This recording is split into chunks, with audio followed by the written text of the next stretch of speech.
오늘 말씀의 제목은 항상 기뻐하라입니다. 질문부터 하고 오늘 말씀을 시작할까요? 여기 앉아 계신 우리 사랑교회 모든 성도님들은 기쁘십니까?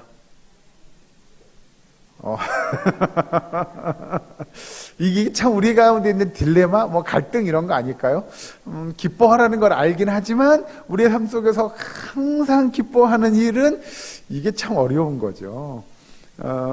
여러분들이 저에게 기쁘냐고 물어봐도 저는 여러분들과 똑같이 대답했을 겁니다. 뭐라고 대답할지 제가 얘기 안 할 겁니다. 여러분들이 대답하신 것처럼 저도 대답할 수밖에 없을 것 같아요. 이게 뭐에 관한 이야기냐라고 하면 사실 여러분 나중에 기회가 되신 이 빌립보서가 길지 않습니다. 이 4장 넘어가면 끝입니다. 이 짧은 빌립보서의 내용 중에 가장 주된 테마 또는 주제, 그 단어 하나를 딱 꼬집어서 이야기하면 기쁨일 겁니다. 빌립보서를 읽다 보면 항상 이렇게 기뻐하라고, 오늘 본문 이 4장 4절에서 7절까지 말씀뿐만 아니라 다른 곳에서도 기뻐할 것을 이야기합니다. 그러면 우리가 과연 매일매일 우리의 매 순간순간의 삶이 항상 기뻐하는 걸로 우리의 삶이 채워지면 좋겠으나 그게 잘 안 될 때가 너무나 많더라는 거죠. 항상 기뻐하는 게 쉽지 않다라는 겁니다. 물론 살아가다 보니 기뻐하는 순간들이 오게 됩니다.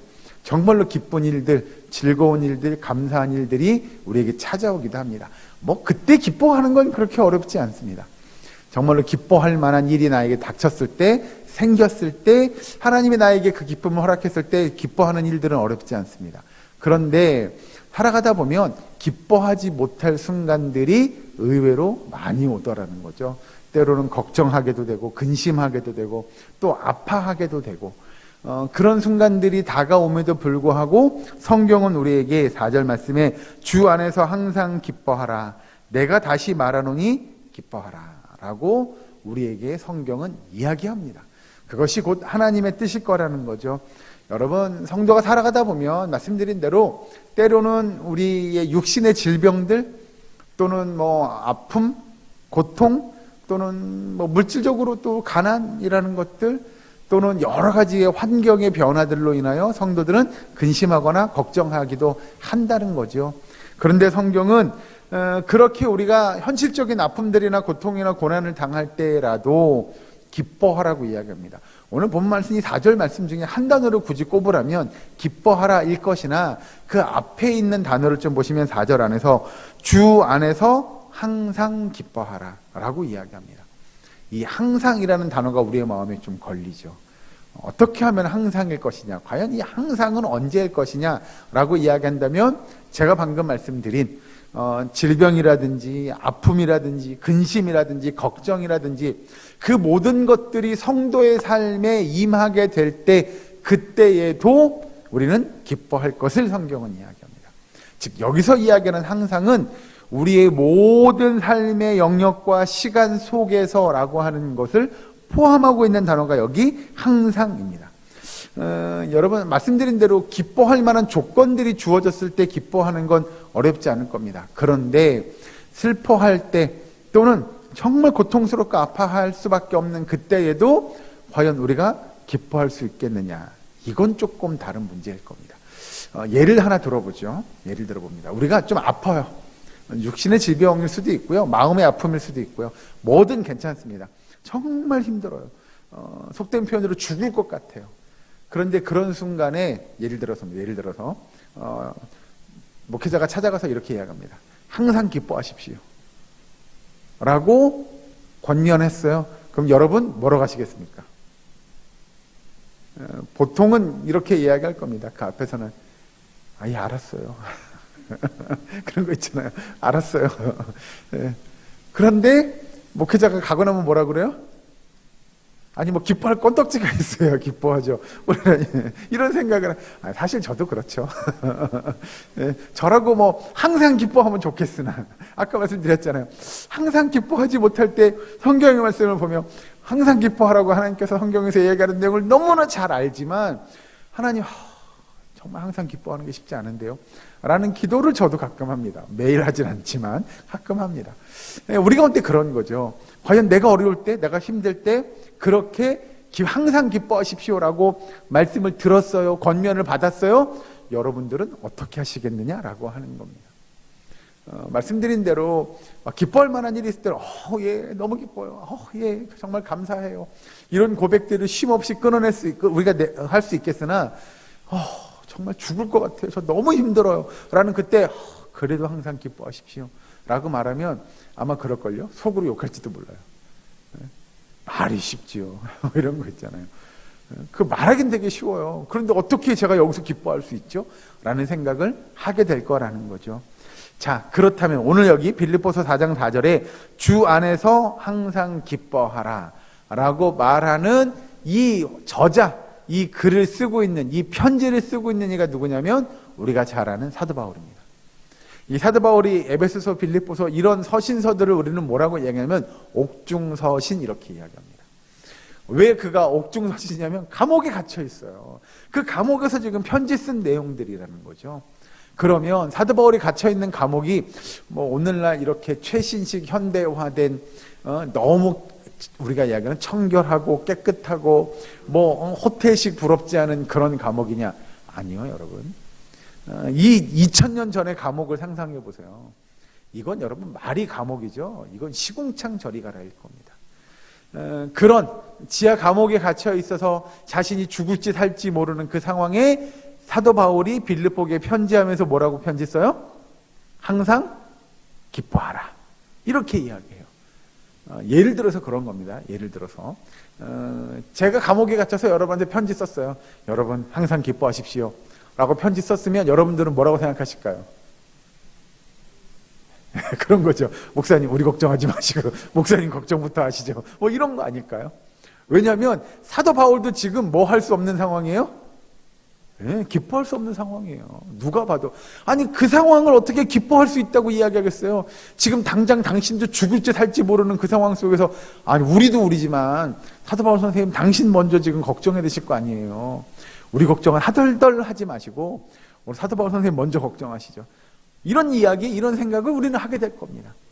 그러면 사도 바울이 자신의 상황을 몰라서 내가 지금 어떤 상황인지 어떤 형편에 놓여 있는지를 몰라서 여러분 항상 기뻐하십시오. 예를 들어서입니다. 나는 죽든 살든 일단 나는 제껴두고 여러분들은 기뻐하셔야 됩니다. 이 내용인지 저는 죽을 것 같아요. 정말 힘들어요. 저도 정말 힘든데 저는 내비두고 여러분들은 기뻐해야 돼요. 라고 하는 건지 아니면입니다. 아니면 여러분 저도 정말 기뻐요. 그러니 여러분도 기뻐하십시오. 라고 말씀하시는 건지 우리가 좀 살펴보고 헤아려 봐야 할 것 같습니다. 사도 바울이 지금 에베소 교회 또는 빌립보 교회 이렇게 서신서들을 감옥 안에서 보내면서 특별히 빌립보 교회 편지하면서 기뻐하십시오 라고 이야기하는 건 분명 이유가 있을 거라는 겁니다. 사도 바울이 왜 빌립보 교회에 편지하면서 기뻐하라고 이야기했느냐라고 이야기한다면 사도 바울은 알았던 것 같습니다. 자신의 형편과 자신의 처지와 자신의 여건은 어떤지를 너무나 잘 알았을 뿐더러 사도 바울이 왜 기뻐할 수 있는지에 대한 분명한 이해가 있었다는 거죠. 성경을 한 군데 찾아보고 넘어갑니다. 우리 데살로니가 전서에 있는 말씀을 볼까요? 데살로니가 전서 5장에 있는 말씀을 봅니다. 데살로니가 전서 5장에 있는 말씀. 제가 이 성경은 333면 이쯤에 될 것 같습니다. 5장 16절, 17절, 18절. 우리가 너무나 잘 아는 말씀인데요. 이 세 절의 말씀을 같이 한 목소리로 봉독합니다. 길지 않은 말씀입니다. 데살로니가 5장 16절부터 18절까지 같이 읽습니다. 시작. 항상 기뻐하라. 쉬지 말고 기도하라. 범사에 감사하라. 이것이 그리스도 예수 안에서 너희를 향하신 하나님의 뜻이니라. 아멘. 예, 이건 기뻐할 만해서 기뻐하는 것, 우리가 즐거워할 만해서 기뻐하는 것, 감사할 만해서 기뻐하는 것뿐만 아니라 우리가 항상 기뻐하는 것이 하나님의 무엇이라고요? 뜻이라고요. 그러니 사도 바울이 그걸 알았어요. 하나님의 뜻이 어디에 있냐고요? 우리가 항상 기뻐하는 데 있다고요. 우리가 항상 기뻐하는 것이 하나님의 뜻이라고요. 그러니 내가 조금 힘들어요. 내가 조금 아파요. 내가 조금 걱정스러워요. 고통스러워요. 아니 조금 많이 죽을 것 같아요. 그때에도 기뻐해야 할 것이 하나님의 뜻인 걸 알기에 사도 바울은 자신이 지금 죽을지 살지 모르는, 그 감옥에 갇혀서 죽을지 살지 모르는 그 암담한 상황 속에서도 사도 바울은 뭐 할 수 있어요? 기뻐할 수 있었던 겁니다. 이건 기뻐할 만한 조건들이 있어서 기뻐하는 게 아니고요, 그게 하나님의 무엇이라고요?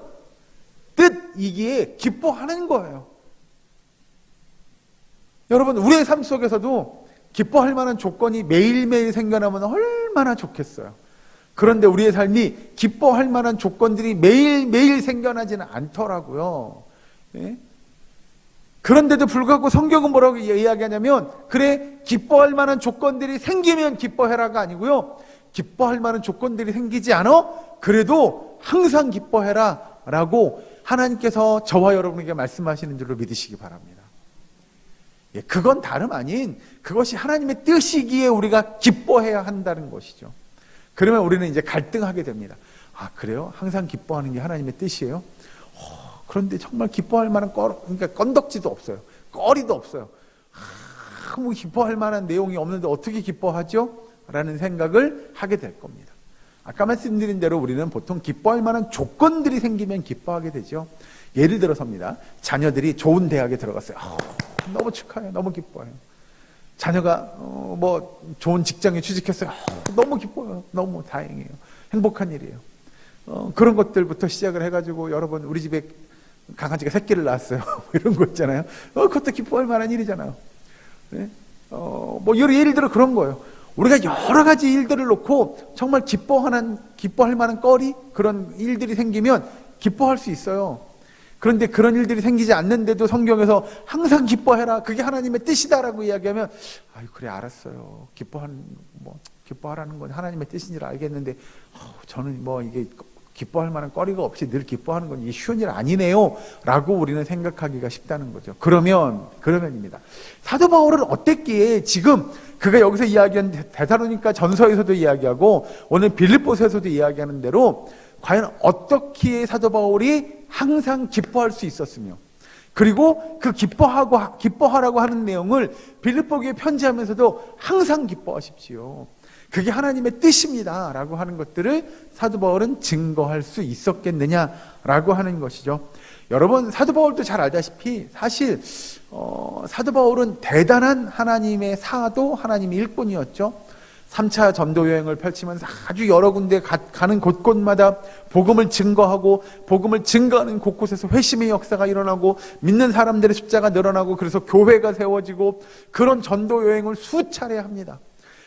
여러분, 그 액면만, 그렇게 표면적인 것만 놓고 보면 얼마나 기뻐할 만한 일이에요.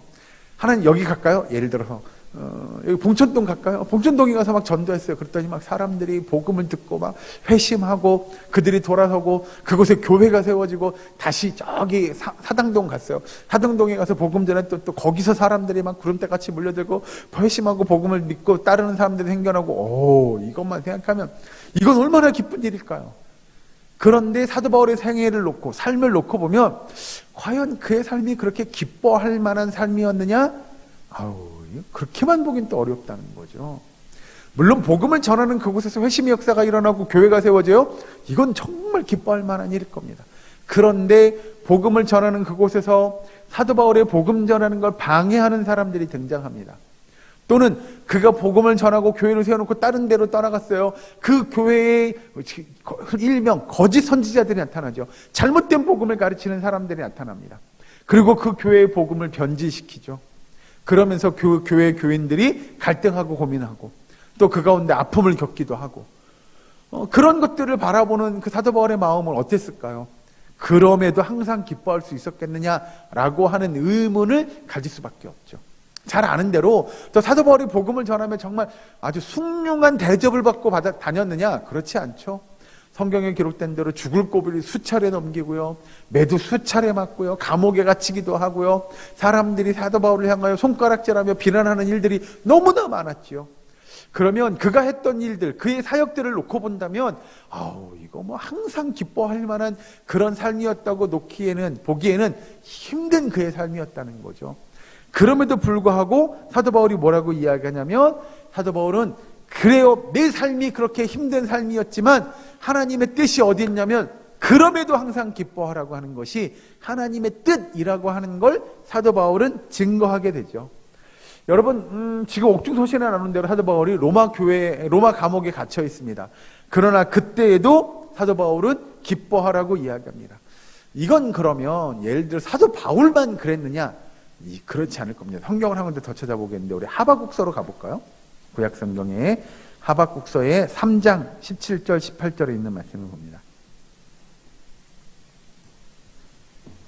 하박국서 3장 17절 18절, 제가 가진 성경은 1305면에 있습니다. 1305면 1306면 뭐 이쯤에 있을 것 같습니다. 하박국서 3장 17절 18절 두 절의 말씀을 다 같이 한 목소리로 봉독합니다. 구약성경 하박국서 3장 17절 18절 같이 읽습니다. 시작. 비록 무화과 나무가 무성하지 못하며 포도나무에 열매가 없으며 감람나무에 소출이 없으며 밭에 먹을 것이 없으며 우리의 양이 없으며 외양간에 소가 없을지라도 나는 여호와로 말미암아 즐거워하며 나의 구원의 하나님으로 말미암아 기뻐하리로다. 아멘. 이 하박국 선지자가 이야기하는 내용을 그냥 성경의 글자 그대로 본다면, 무화과 나무가 무성하지 못하며 포도나무에 열매가 없으며 감람나무에 소출이 없으며 밭에 먹을 것이 없으며 우리의 양이 없으며 외양간에 소가 없을지라도, 결국 여러분 이 17절에 등장하는 없으며 라고 이야기하는 것들이 다 없으면 어떻게 될까요? 상상해 보셨습니까? 하박국 선지자가 이야기하는 없으며 하는 것들이 다 없어요. 그럼 어떻게 되죠? 아마 우리는 이렇게 고백할 겁니다. 하나님, 저 죽을 것 같아요. 왜요? 뭐가 없어요? 먹을 게 없어요. 다시 볼까요? 17절에, 하박국 3장 17절에 무화과 나무가 무성하지 못하며 포도나무에 열매가 없으며 감람나무에 소출이 없으며 밭에 먹을 것이 없으며 우리의 양이 없으며 외양간에 소가 없어요. 그럼 뭐 먹고 살죠? 날 게 아무것도 없고요. 양도 없고요. 소도 없고요. 동물도 잡아먹을 것도 없고요. 아무것도 없어요. 그러면 우리는 뭐 해야 되냐면, 하나님, 저 죽을 것 같아요. 저 정말 죽을지도 몰라요. 라고 하는 그런 고백을 할 수밖에 없는 상황이라는 거죠. 그런데 그때 하박국 선지자가 뭐라고 이야기하냐면, 나는 여호와로 말미암아 즐거워하며 나의 구원의 하나님으로 말미암아 기뻐하리로다. 이야기인즉슨 거꾸로 설명하면 그런 겁니다. 이 하박국 선지자의 기쁨과 즐거움은 내 외양간에 소나 양이나 염소가 얼마나 많은지, 내 밭에 소출이 얼마나 많은지, 내가 먹을 것이 얼마나 풍성한지로 내가 기뻐하고 즐거워할 것이 아니라는 것이 이 하박국 선지자의 고백입니다. 그러니 여러분, 우리는 그런 거 있잖아요. 한 해 농사를 지어서 창고에 그냥 곡간에 가득 쌓아놨어요. 그거 보면 흐뭇하잖아요. 이런 거 하면 그런 거 아닐까요, 여러분? 가을에 추수를 해가지고 곡간에 가득 쌓아놓고, 우리나라 따지면 뭐 가을에 김장을 해가지고 김치냉장고에 그득 쌓아놨어요. 내년에 뭐 김장할 때까지 1년치를 먹을 걸 넣어놨다고 치죠. 여러분, 그것만 가지고도 우리는 뿌듯해하지 않나요? 네? 그것만 있어도 다른 반찬 없어, 이것만 있어도 나 먹고 살 수 있어, 뭐 이런 것만 가지고도 우리는 그래, 너무 이제 행복해, 뭐 이런 생각을 가질 수 있다고 본다면, 사실 하박국 선지자의 고백을 본다면, 우리의 창고에 곡식이 얼마나 많이 쌓여있으며 우리의 통장에 잔고가 얼마나 많이 쌓여있으며 우리가 얼마나 많은 것을 소유했냐가 우리의 기쁨과 즐거움의 그 근원이나 목적이 되지 않는다는 겁니다. 이유가 되지 않는다는 거예요. 바꿔 표현하면, 그래서 하박국 선지자는 이거 다 없어도 돼요. 내 밭에 소출이 없고요, 먹고 살 게 진짜 걱정돼서 하나님 저 굶어 죽을 것 같아요 라고 하는 그 상황에 다다르더라도 우리가 기뻐하지 않을 이유가 없다는 거죠. 기뻐할 수밖에 없다는 겁니다.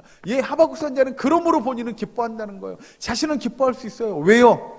18절에 이렇게, 나는 여호와로 말미암아 즐거워하며 구원의 하나님으로 말미암아 기뻐하게 된다. 그러니 우리가 아무것도 없어도, 내가 가진 것이 아무것도 없어도, 내가 정말 기뻐할 거라는 건덕지가 이만큼도 없어도, 그래도 기뻐할 수 있는 건 누구 때문이에요? 여호와 하나님의 그 구원으로 말미암아 내가 기뻐할 수 있다라는 것이 하박국 선지자의 고백입니다. 자, 이걸 누가 알고 있어요? 오늘 본문에 등장하는 사도 바울이 알고 있습니다. 사도 바울도 그래서 빌립보에 편지하면서 나는 비록 감옥에 갇혀 있어요. 죽을 것 같아요. 죽을지도 몰라요. 그러나 나는 기뻐할 수 있어요. 라고 하는 것이 사도 바울의 1차적인 고백일 겁니다. 그러니 여러분들도 뭐 하란 이야기예요? 항상 기뻐하십시오. 뭐 때문에요? 방금 보신 하박국 선지자의 고백처럼 무엇 때문에요? 구원의 하나님으로 말미암아. 즉 바꿔 표현할까요? 내가 죽을 것 같은 상황, 죽을지도 모르는 그런 상황, 정말 기뻐할 만한 건덕지가 하나도, 그런 거리가 1도 없는 그 상황에서 우리가 기뻐할 수 있는 건, 그럼에도 우리는 하나님의 구원받은 백성이잖아요. 그럼에도 하나님은 이런 우리를 구원해 주셨잖아요. 그게 저와 여러분이 기뻐할 만한 이유와 목적이 될 수 있기를 주의로 간절히 축원합니다.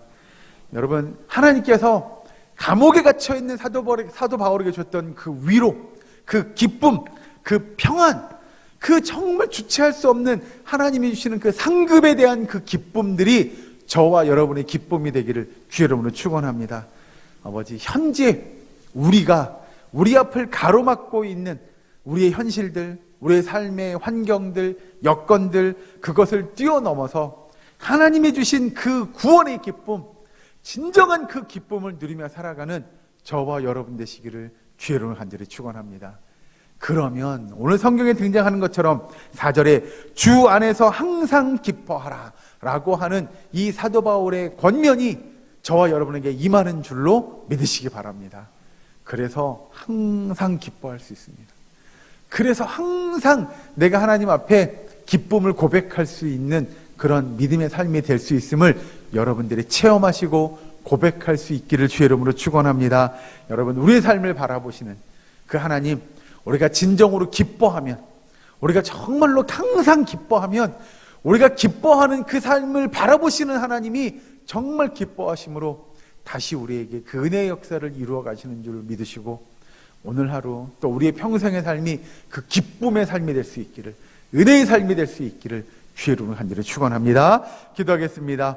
사랑과 하나님 감사합니다. 주님, 우리의 삶을 주관하여 주시옵소서.